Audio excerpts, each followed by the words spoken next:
Kung gusto niyo mag-start ng career sa data engineering, nako pumunta na kayo dito sa datacamp.com kasi meron silang free course for the next couple of days. At alam nyo ba kung kanino ko napanood to? Ay Samuel Uy. Kilala nyo naman na siguro yun, hindi ko na kailangan explain pa. Since wala nga kaming mga licensure examination, kailangan mo talagang mag-ipon ng mga certifications. Subukan mo lang i-take yung data engineering course nila. Hindi talaga siya boring, guys. Maganda yung pagkaka-explain sa bawat topics, guys, and meron ka talagang mapupulot kahit sobrang onti lang.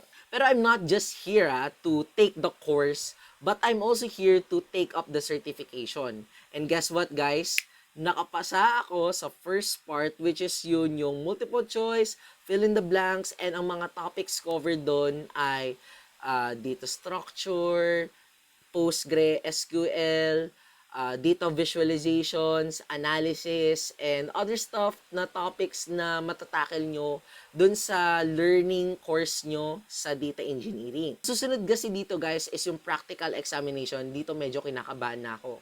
At kapag napasa ko tong examination na to, is pwede na ako matawag as a Data Engineer Associate. At hindi lang yun magkakaroon na ako ng digital certificate na pwede ko ring i-flex sa LinkedIn account ko. So guys, kung wala pa kayong certifications, naku, subukan nyo nang itry ang datacamp.com habang libre pa ito. Oh, by the way, this is the 6th episode of Project Code Sprint where I talk about programming for the next 30 days. Like and follow for more. Good luck sa mga mag-exam!